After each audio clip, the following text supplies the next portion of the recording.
Welcome to the channel. My name is Matthias. Today we're going to talk about the time the Hulk went toe-to-toe against X-Factor, the second iteration of the team, the one with Havoc as the leader. He also went against the original X-Factor too, but we're going to do that in another video. So the story is called War and Pieces. It takes place in Incredible Hulk issues 390 to 392, written by Peter David. So in the 90s, you had a couple like fads that were recurring in a ton of comic book titles. They're super popular, like characters with claws or asymmetric designs, or characters having way too many muscles and big guns. That was another big thing.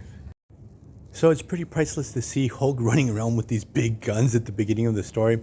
Also, I have to mention that this incarnation of Hulk is the Professor Hulk, so he's the smart version.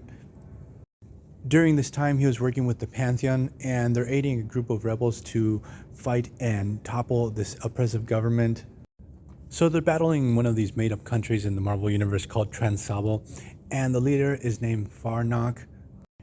And I must say that Peter David does a fantastic job in making you hate this guy's guts. He's just such a slime ball. So what we discover as the story progresses is that the CIA is actually backing this dictator. They're giving him all kinds of super high-powered technological weapons. So it's pretty interesting in the story when Rick Jones and Hulk realize that these guys are using shield weapons, so they sort of question if they're on the right side. So what happens is, since the US government sees that their interests are in jeopardy because of the Hulk and the Pantheon, they end up calling in X-Factor to take the Hulk down, and we get a pretty awesome situation. So obviously we get the super cool battle between the Hulk and X-Factor, where we get to see how much of a badass Havoc is. He unloads his full potential of his power on the Hulk and actually defeats him. Also, when he does this, his powers seem to interact with Hulk's gamma radiation and produce this gigantic nuclear explosion that destroys everything around them. But the really cool thing is that X-Factor start questioning their mission, and this was like a running theme in the X-Factor series that was also written by Peter David, where we had this team go on a bunch of missions where each member of the team sort of questioned their principles and their morals because they weren't really down with the things they had to do. Another really cool thing about that series is that even though as heroes they would come out on top and victorious, but always at a terrible cost, they would never get a clean win in that series. So while Hulk and Havoc are missing in action, the Pantheon and X-Factor go toe-to-toe, and this actually takes place in X-Factor issue 76. So what happens next with Farnoq is that he's sort of tired that the CIA doesn't let him do whatever the hell he wants and just go full-on genocide with this rebellion. So what happens is Farnoq's men find Havoc in the desert, and he has the fantastic idea to actually tie Havoc to a bomb and create his very own Havoc-based nuclear bomb. You know, I have to make the observation this was a really weird trope from the late 80s and early 90s where you'd see characters tied to ballistic missiles.